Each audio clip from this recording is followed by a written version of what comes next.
শিক্ষাৰ্থীসকল তোমালোকক মই মোৰ অনলাইন ক্লাছলৈ স্বাগতম জনাইছো। আমি অধ্যয়ন কৰি আছিলো ভাৰতবৰ্ষৰ ভূগোল নামৰ অধ্যায়টি। এই অধ্যায়টি নৱম অৰ্থাৎ দশম শ্ৰেণী দুয়ো ক্লাছৰ ক্ষেত্ৰতে প্ৰযোজ্য। আজি এই অধ্যায়টিৰ হ'ব তৃতীয় অংশ। আজি আমি এই পাঠত অধ্যয়ন কৰিম ভাৰতবৰ্ষৰ প্ৰাকৃতিক বিভাগবিলাকৰ বিষয়ে বিশদ আলোচনা। ভাৰতবৰ্ষৰ বাসিন্দা হিচাপে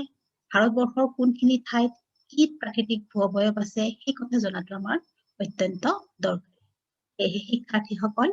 আজি আমি এই অধ্যায়টোত ভাৰতবৰ্ষৰ প্ৰাকৃতিক বিভাগবিলাকৰ বিষয়ে বিশদভাৱে আলোচনা কৰিম। আসুন আমি এই অধ্যায়টো আৰম্ভ কৰোঁ। তোমালোকে ইতিমধ্যে গম পাইছা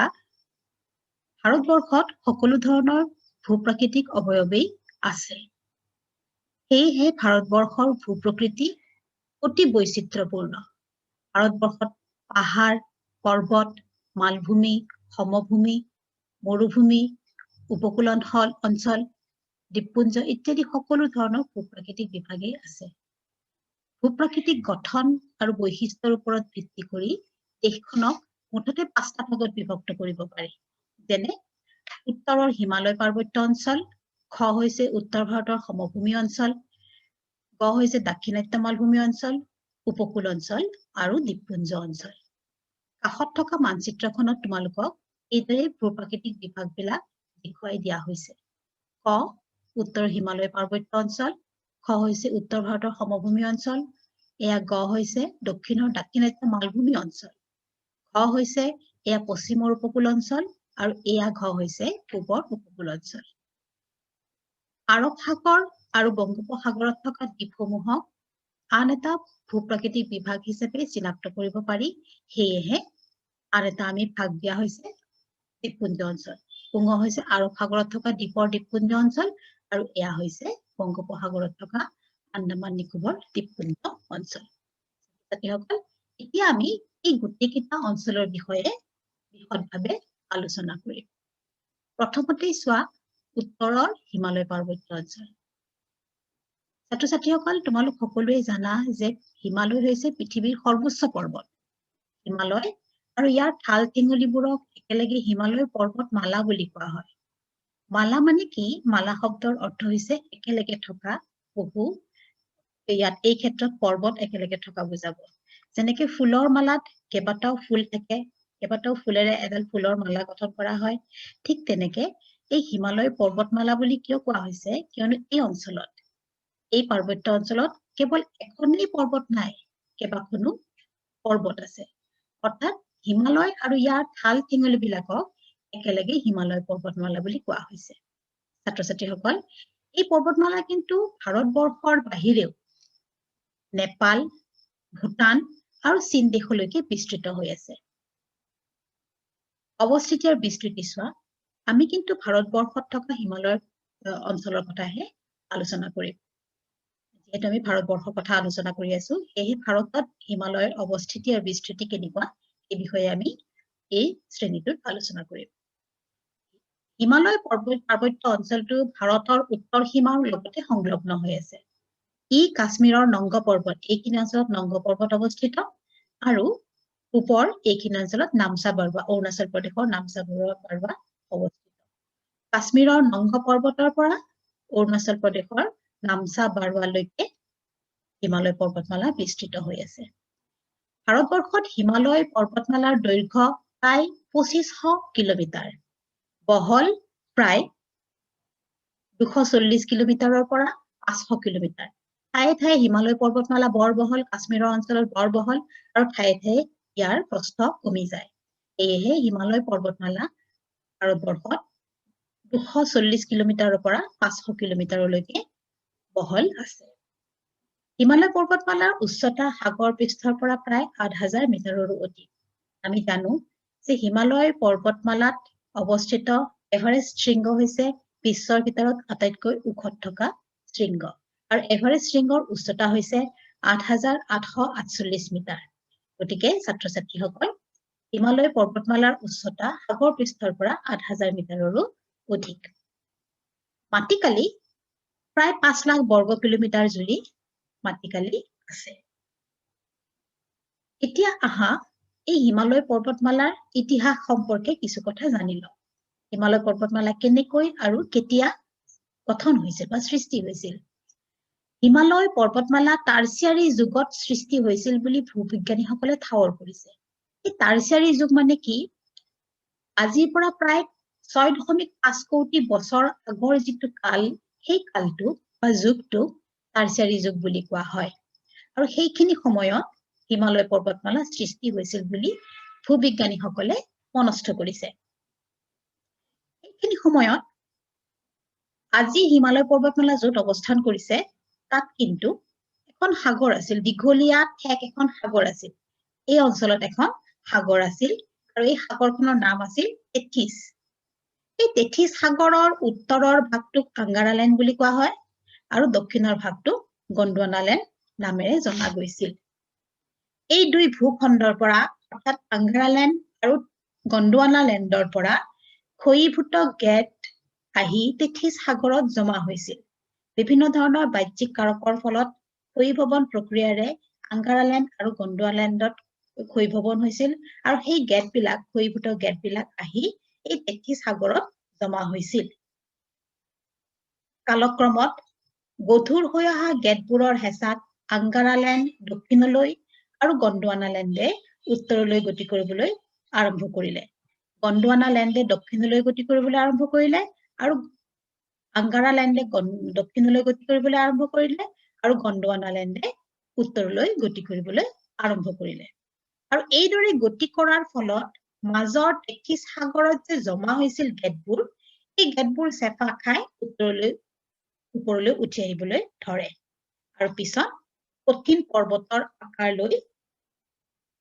সেই প্ৰক্ৰিয়াৰে হিমালয় সৃষ্টি হৈছিল আৰু এইদৰে হিমালয় পৰ্বতমালাৰ সৃষ্টি হৈছিল বুলি বিশ্বাস কৰা হৈছে।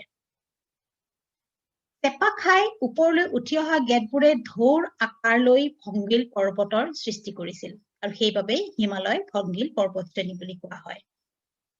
ছাত্ৰ ছাত্ৰীসকল, হিমালয় পৰ্বতশ্ৰেণী কিন্তু এবাৰতে সৃষ্টি হোৱা নাই। প্ৰায় 7 নিযুত বছৰ ধৰি চলি থকা গঠন প্ৰক্ৰিয়াৰ অন্তত কেইবাটাও পৰ্যায়ত হিমালয় পৰ্বতশ্ৰেণী গঠন হৈছে আৰু বৰ্তমানৰ আকাৰ, আকৃতি আৰু উচ্চতা লাভ কৰিবৰ কাৰণে সক্ষম হৈছে। হিমালয় পৰ্বতমালা এবাৰতে সৃষ্টি হোৱা নাই। বহু বছৰ ধৰি ইয়াৰ সৃষ্টি প্ৰক্ৰিয়া চলি আছিল আৰু এই সৃষ্টি প্ৰক্ৰিয়া প্ৰায় 7 নিযুত বছৰ ধৰি চলি আছিল আৰু বৰ্তমানৰ আকাৰ, আকৃতি আৰু উচ্চতা লাভ কৰিবৰ কাৰণে সক্ষম হৈছে। হিমালয় পৰ্বতমালা পূব পশ্চিমাকৈ প্ৰায় সমান্তৰালভাৱে 3টা ভাগত ভাগ কৰিব পাৰি, অৰ্থাৎ 3টা নামেৰে জনাজাত হিমালয় পৰ্বতমালা। প্ৰথম হৈছে উচ্চ হিমালয়। উচ্চ হিমালয় মানে হিমালয়ৰ একেবাৰে উত্তৰত থকা যিটো অঞ্চল আছে, যিটো আটাইতকৈ ওখ অঞ্চল আছে, ওখ হিমালয় পৰ্বতমালা আছে, তাক উচ্চ হিমালয় বুলি কোৱা হয়। এই উচ্চ হিমালয় একেবাৰে উত্তৰ অংশত পূব পশ্চিমাকৈ বিস্তৃত হৈ আছে। এয়া হৈছে উচ্চ হিমালয়। উচ্চ হিমালয়ৰ উচ্চতা গড়ে 6000 মিটাৰ। ই অতি থিয়, আটাইতকৈ ওখ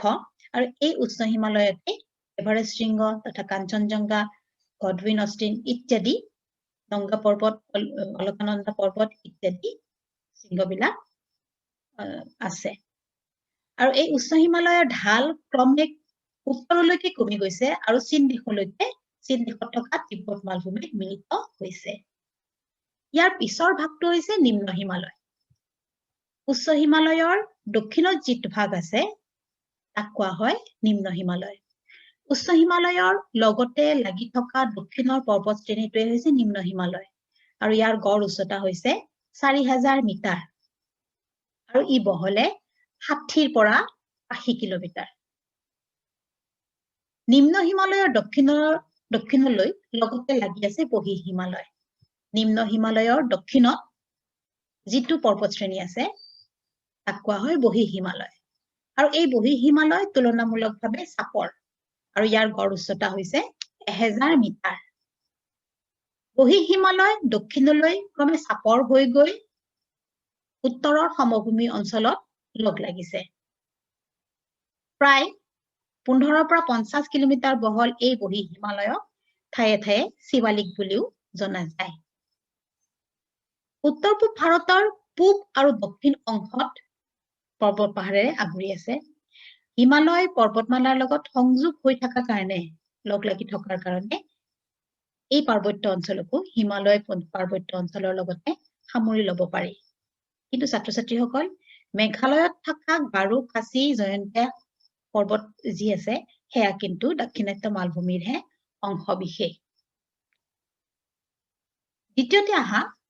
আমি উত্তৰ ভাৰতৰ সমভূমি অঞ্চলৰ বিষয়ে কিছু কথা জানি লওঁ উত্তৰ ভাৰতৰ সমভূমি অঞ্চলৰ অৱস্থিতি আৰু বিস্তৃতি উত্তৰৰ হিমালয় পাৰ্বত্য অঞ্চল আৰু দক্ষিণৰ মালভূমি অঞ্চলৰ মাজৰ বিশাল সমভূমি অঞ্চলেই হৈছে উত্তৰ ভাৰতৰ সমভূমি অঞ্চল এয়া উত্তৰ ভাৰতৰ সমভূমি অঞ্চল উত্তৰ ভাৰতৰ সমভূমি অঞ্চলৰ উত্তৰলৈ আছে হিমালয় পৰ্বতমালা আৰু দক্ষিণলৈ আছে দাক্ষিণাত্য মালভূমি অঞ্চল এই সমভূমি অঞ্চলটো পূবে অসমৰ পৰা পশ্চিমে এই পাকিস্তানলৈকে বিস্তৃত হৈ আছে উত্তৰ সমভূমি অঞ্চলৰ দৈৰ্ঘ্য হৈছে 2400 কিলোমিটাৰ প্ৰস্থ হৈছে হিন্দু গংগা সমভূমি অঞ্চলত মানে এই সমভূমি অঞ্চলৰ প্ৰস্থ হৈছে 240 কিলোমিটাৰৰ পৰা 320 কিলোমিটাৰলৈ কিন্তু ব্ৰহ্মপুত্ৰ সমভূমি অঞ্চলৰ প্ৰস্থ হৈছে গড়ে মাত্ৰ 80 কিলোমিটাৰ মাটিকালি প্ৰায় 7 লাখ বৰ্গ কিলোমিটাৰ উত্তৰ ভাৰতৰ বিশাল সমভূমি অঞ্চলটো আচলতে কিন্তু 5খন সৰুবৰ সমভূমিৰ সমষ্টি আৰু এই 5খন সৰুবৰ সমভূমি তোমালোকৰ এই মানচিত্ৰখনত দেখুৱাই দিয়া হৈছে প্ৰথমখন হৈছে পশ্চিম সমভূমি এই সমভূমি পাঞ্জাব আৰু হাৰিয়ানাৰ খৰাং অঞ্চলক সামৰি পশ্চিম সমভূমি গঠন হৈছে দ্বিতীয়তে হৈছে পাঞ্জাব হাৰিয়ানা সমভূমি শতদ্ৰু বিপাশা আৰু ৰাভি নদীয়ে গঠন কৰা সমভূমি হৈছে পাঞ্জাব আৰু হাৰিয়ানাৰ সমভূমি অৰ্থাৎ এই সমভূমি সিন্ধু নদীৰ উপনৈ শতদ্ৰু নদী বিপাশা নদী আৰু ৰাভি নদীৰ সমভূমিৰ দ্বাৰা সৃষ্টি হৈছে ইয়াৰ পিছত আহা গংগা সমভূমি ইয়াৰ 3 নম্বৰ হৈছে গংগা সমভূমি সৃষ্টি হৈছে গংগা আৰু যমুনা নদীয়ে সৃষ্টি কৰা উত্তৰ প্ৰদেশ বিহাৰ আৰু পশ্চিম বংগৰ সমভূমিক লৈ গংগা সমভূমি গঠিত হৈছে 4 নম্বৰ হৈছে উত্তৰ বংগ সমভূমি হিমালয়ৰ পৰা নামি অহা নদ নদীয়ে উত্তৰ বংগ সমভূমি সৃষ্টি কৰিছে আনহাতে 5 নম্বৰ হৈছে ব্ৰহ্মপুত্ৰ সমভূমি ব্ৰহ্মপুত্ৰ আৰু ইয়াৰ ভালে সংখ্যক উপনৈয়ে পলস জমা কৰি অসমৰ ব্ৰহ্মপুত্ৰ সমভূমি গঠন কৰিছে ইদৰে উত্তৰ ভাৰতৰ এই বিশাল সমভূমি অঞ্চলটো 5খন সৰুবৰ সমভূমিৰ সমষ্টি তোমালোকৰ পৰীক্ষাত কেতিয়াবা আহিব পাৰে গতিকে এই কেইটা তোমালোকে মনত ৰাখি থবা পশ্চিম সমভূমি পঞ্জাব হাৰিয়ানা সমভূমি গংগা সমভূমি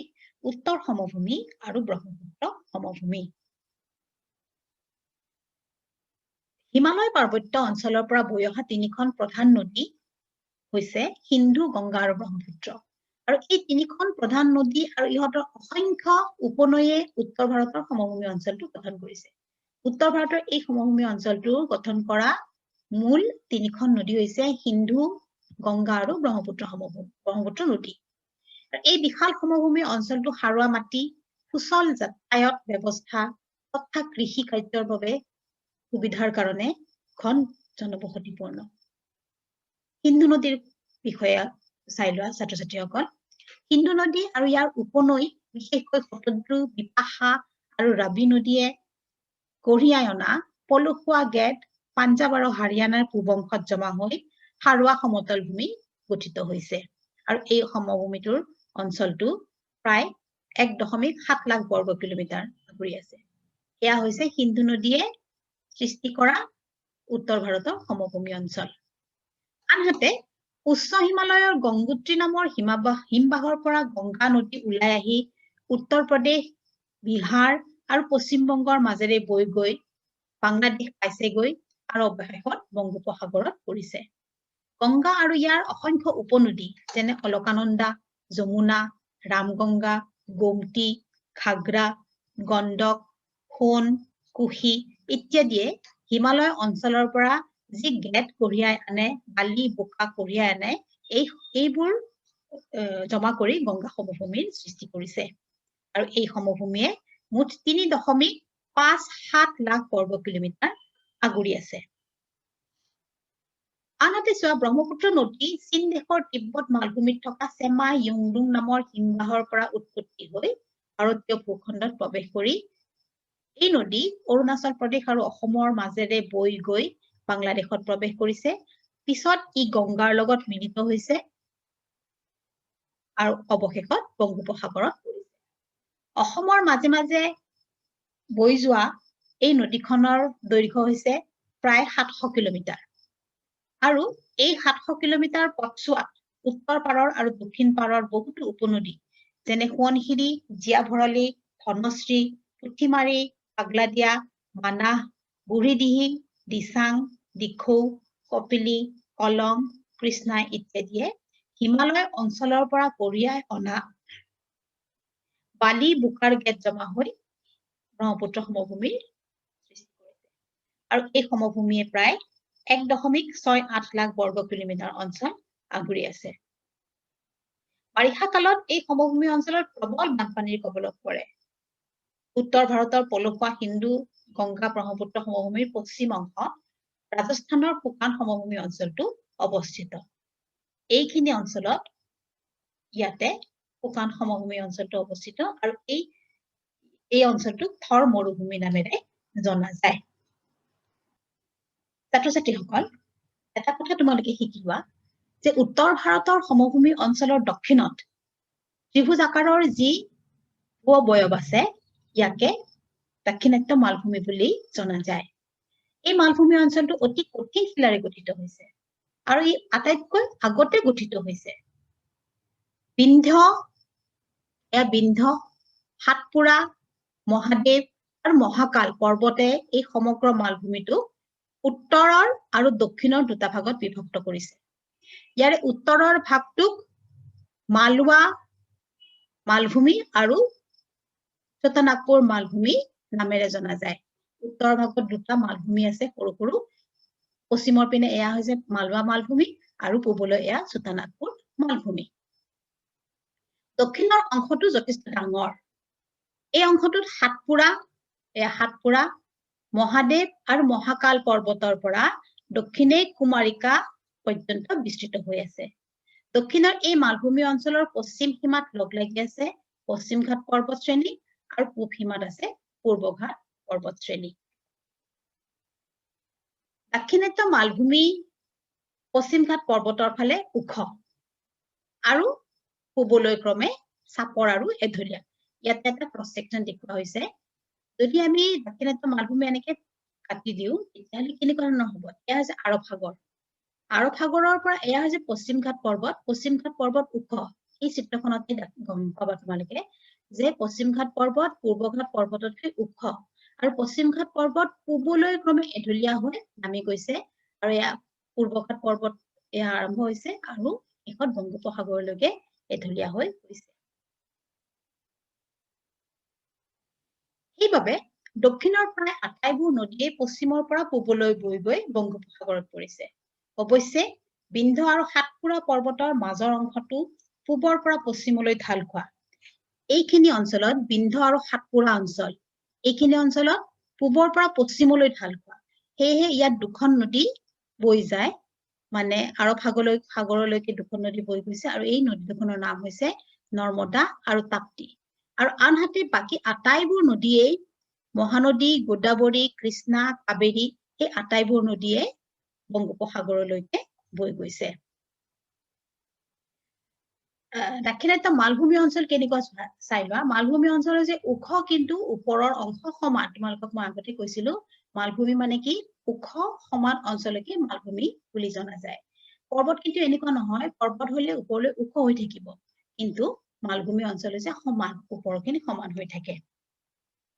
এতিয়া ছাত্ৰ-ছাত্ৰীসকল আহা উপকূল অঞ্চলৰ বিষয়ে কিছু কথা জানি লওঁ দাক্ষিণাত্য মালভূমি অঞ্চলৰ পূব আৰু পশ্চিম সীমাত বংগোপসাগৰ আৰু আৰৱ সাগৰৰ পাৰে পাৰে ভাৰতৰ উপকূল অঞ্চল অৱস্থিত সাগৰ পৃষ্ঠৰ পৰা ইয়াৰ উচ্চতা 30ৰ পৰা 50 মিটাৰৰ ভিতৰত ভাৰতৰ উপকূলীয় সমভূমি ঠেক আৰু দীঘল ইয়াক পূব উপকূল আৰু পশ্চিম উপকূল হিচাপে দুটা ভাগত ভাগ কৰিব পাৰি কৰমণ্ডল উপকূল এয়া কৰমণ্ডল উপকূলৰ চিত্ৰ আৰু এয়া হৈছে মালাবাৰ উপকূলৰ চিত্ৰ এইমাত্ৰ কোৱাৰ দৰে উপকূল অঞ্চলক দুটা ভাগত ভাগ কৰিব পাৰি পূব উপকূল আৰু পশ্চিম উপকূল এয়া হৈছে পশ্চিম উপকূল আৰু এয়া হৈছে পূব উপকূল এতিয়া আমি পূব উপকূলৰ কিছুমান বৈশিষ্ট্য আমি পঢ়িম প্ৰথম হৈছে পূব উপকূল অঞ্চলটো এফালে বংগোপসাগৰ আৰু আনফালে পূৰ্বঘাট পৰ্বতশ্ৰেণীৰ মাজত অৱস্থিত এয়া হৈছে বংগোপসাগৰ আৰু ইয়াতে পূৰ্বঘাট পৰ্বতশ্ৰেণী আছে তোমালোকে ইতিমধ্যে গম পালা পশ্চিমত পশ্চিমঘাট পৰ্বতশ্ৰেণী আছে আৰু পূবলৈ পূৰ্বঘাট পৰ্বতশ্ৰেণী আছে পূৰ্বঘাট পৰ্বতশ্ৰেণী আৰু বংগোপসাগৰৰ মাজত এই যি অঞ্চল আছে এই অঞ্চলক পূব উপকূল নামেৰে জনা যায় পূব উপকূল গংগা নদীৰ মোহনাৰ পৰা কুমাৰিকালৈকে বিস্তৃত পূব উপকূলটো উত্তৰ আৰু দক্ষিণ দুটা অংশত বেলেগ বেলেগ নামেৰে জনা যায় পূব উপকূলৰ এই উত্তৰ অংশটোক জনা যায় উত্তৰ চৰকাৰ উপকূল নামেৰে আৰু দক্ষিণৰ এই উপকূলটোক জনা যায় কৰমণ্ডল উপকূল নামেৰে কৰমণ্ডল উপকূল গোদাবৰী নদীৰ মোহনাৰ পৰা কুমাৰিকালৈকে বিস্তৃত পূব উপকূল প্ৰায় 1100 কিলোমিটাৰ দীঘল আৰু এই উপকূলটো গড়ে 120 কিলোমিটাৰ বহল ই দক্ষিণ ভাৰতৰ আটাইবোৰ প্ৰধান নদীয়ে সৃষ্টি কৰা সমভূমি আৰু বদ্বীপৰ দ্বাৰা গঠিত হৈছে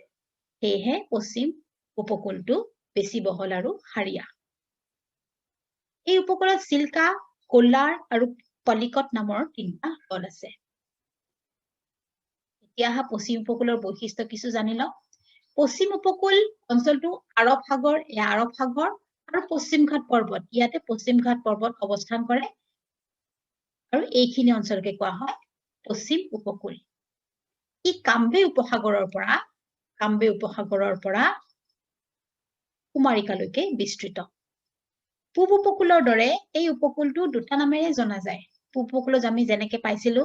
উত্তৰ চৰকাৰ উপকূল আৰু কৰমণ্ডল উপকূল নামেৰে ইয়াতো দুটা নামেৰে জনা যায় উত্তৰ অংশটোক কোংকণ উপকূল আৰু তলৰ অংশটোক দক্ষিণৰ অংশক মালাবাৰ উপকূল নামেৰে জনা যায় পশ্চিম উপকূল প্ৰায় 1500 কিলোমিটাৰ দীঘল আৰু এই উপকূলটোৰ প্ৰস্থ হৈছে 10 পৰা 15 কিলোমিটাৰৰ ভিতৰত এই উপকূল অঞ্চলটো দীঘল কিন্তু যথেষ্ট দ্বীপপুঞ্জ অঞ্চল আৰব সাগৰ আৰু বংগোপসাগৰত অৱস্থিত ভাৰতবৰ্ষৰ দ্বীপসমূহক এটা সুকীয়া ভাগ হিচাপে বিভক্ত কৰিব পাৰি ইয়াৰে আৰব সাগৰত থকা গোটটোক লাক্ষাদ্বীপপুঞ্জ আৰু বংগোপসাগৰত থকা গোটটোক আন্দামান নিকোবৰ দ্বীপপুঞ্জ নামেৰে জনা যায় এই দুয়োটা দ্বীপপুঞ্জই ভাৰতৰ দুটা কেন্দ্ৰীয় শাসিত অঞ্চল সাগৰীয় পৰিৱেশত অৱস্থিত বাবে সাগৰৰ মাজত অৱস্থিত বাবে এই দুয়োটা দ্বীপপুঞ্জৰে ভূ-প্ৰকৃতি জলবায়ু উদ্ভিদ জনজীৱন আৰু আৰ্থ-সামাজিক অৱস্থা ভাৰতৰ বাকী ভূ-প্ৰাকৃতিক অঞ্চলকেইটাতকৈ সুকীয়া আৰু সেয়েহে ইয়াক এটা বেলেগ ভূ-প্ৰাকৃতিক বিভাগত পেলাব পাৰি আমি ইতিমধ্যে পালো আৰব সাগৰত থকা দ্বীপপুঞ্জৰ নাম হৈছে লাক্ষাদ্বীপপুঞ্জ লাক্ষাদ্বীপপুঞ্জৰ বৈশিষ্ট্য কেইটামান চাই লোৱা ছাত্ৰ-ছাত্ৰীসকল লাক্ষাদ্বীপপুঞ্জৰ ৰাজধানী হৈছে কাৰাৱতী ইতিমধ্যে তোমালোকে গম পালা যে এই দ্বীপপুঞ্জ অঞ্চল দুটা কেন্দ্ৰীয় শাসিত অঞ্চল লাক্ষাদ্বীপপুঞ্জৰ ৰাজধানী হৈছে কাৰাৱতী এয়া কাৰাৱতী দ্বীপৰ চিত্ৰ এটা তোমালোকক দি দিছো এই দ্বীপপুঞ্জ মালাবাৰ উপকূলৰ পশ্চিমে আৰব সাগৰত অৱস্থিত এই দ্বীপপুঞ্জ লাক্ষাদ্বীপ মিনিকয় আৰু আমিন দ্বীপ নামৰ তিনিটা প্ৰধান দ্বীপেৰে গঠিত যদিও দৰাচলতে 25টা সৰু বৰ দ্বীপৰ সমষ্টি এই লাক্ষাদ্বীপপুঞ্জ অঞ্চলত তিনিটা ডাঙৰ দ্বীপ আছে আৰু তাৰ লগতে আন কেইটামান দ্বীপ লগ লাগি সৰু বৰ 25টা দ্বীপেৰে সমষ্টি সাগৰ পৃষ্ঠৰ পৰা গড় উচ্চতা হৈছে 3 পৰা 5 মিটাৰ কেন্দ্ৰীয় শাসিত অঞ্চল হিচাপে লাক্ষাদ্বীপপুঞ্জৰ মাটিকালি হৈছে 32 বৰ্গ কিলোমিটাৰ বংগোপসাগৰত অৱস্থিত আন্দামান নিকোবৰ দ্বীপপুঞ্জৰ বৈশিষ্ট্য চাই লোৱা আন্দামান নিকোবৰ দ্বীপপুঞ্জৰ ৰাজধানী হৈছে পোৰ্ট ব্লেয়াৰ আন্দামান নিকোবৰ দ্বীপপুঞ্জ কৰমণ্ডল উপকূলৰ পৰা যথেষ্ট দূৰৈত বংগোপসাগৰত অৱস্থিত মেপত যদি তোমালোকে চোৱা বংগোপসাগৰৰ যথেষ্ট দূৰত অৱস্থিত আন্দামান নিকোবৰ দ্বীপপুঞ্জ যথেষ্ট দূৰত অৱস্থিত ভাৰতৰ মূল ভূখণ্ডৰ পৰা আনহাতে লাক্ষাদ্বীপপুঞ্জ কিন্তু ভাৰতৰ ওচৰতে অৱস্থিত গতিকে ছাত্ৰ ছাত্ৰীসকল আন্দামান অঞ্চলৰ 204টা আৰু নিকোবৰ অঞ্চলৰ 11টা সৰু বৰ দ্বীপক লৈ মুঠতে 215টা দ্বীপেৰে আন্দামান নিকোবৰ দ্বীপপুঞ্জ গঠিত হৈছে এই দ্বীপপুঞ্জ দীঘলে প্ৰায় 590 কিলোমিটাৰ আৰু বহলে প্ৰায় 58 কিলোমিটাৰ আৰু ইয়াৰ মাটিকালি হৈছে 8249 বৰ্গ কিলোমিটাৰ সাগৰ পৃষ্ঠৰ পৰা এই দ্বীপসমূহৰ উচ্চতা 5 মিটাৰৰ কিন্তু বেছি নহয় আন্দামান নিকোবৰ দ্বীপপুঞ্জত এনেকৈ গীটাৰ আকৃতিৰ এটা দীঘলীয়া দ্বীপ আছে আৰু তোমালোকে হয়তো জানা যে আন্দামান নিকোবৰ দ্বীপপুঞ্জ হৈছে খুব সুন্দৰ পৰ্যটনস্থলী আনহাতে আন্দামান নিকোবৰ দ্বীপপুঞ্জত কিন্তু কেতিয়াবা আগ্নেয়গিৰিও উদগীৰণ হয় এই আগ্নেয়গিৰি উদগীৰণৰ এটা চিত্ৰ তোমালোকক আলোকচিত্ৰ দেখুওৱা হৈছে গতিকে ছাত্ৰ ছাত্ৰীসকল তোমালোকে কেতিয়াবা যদি সুবিধা পোৱা তোমালোকে নিশ্চয় আন্দামান নিকোবৰ দ্বীপপুঞ্জ চাবলৈ যাবা গতিকে ছাত্ৰ ছাত্ৰীসকল আমি ইতিমধ্যে এই গোটেইখিনি কথা আমি পঢ়িলো ভাৰতৰ ভূপ্ৰাকৃতিক বিভাগৰ বিষয়ে আমি পঢ়িলো আৰু এই ভূপ্ৰাকৃতিক বিভাগৰ পৰা আলোচিত খণ্ডৰ পৰা আমি কিছুমান প্ৰশ্ন তোমালোকক দি দিছো এই বহুতো প্ৰশ্ন আহিব পাৰে এই যেহেতু এই ভূপ্ৰাকৃতিক বিভাগ 5টা ভাগত ভাগ কৰিব পাৰে ইয়াত বহুতো কথা পঢ়িবলগীয়া থাকে বিভিন্ন ধৰণৰ প্ৰশ্ন আহিব পাৰে সৰু বৰ প্ৰশ্ন আহিব পাৰে তাৰে ভিতৰত মই কেইটামান তোমালোকক দি দিছো তোমালোকে তোমালোকৰ টুকাবহীত ভালদৰে লিখি ৰবা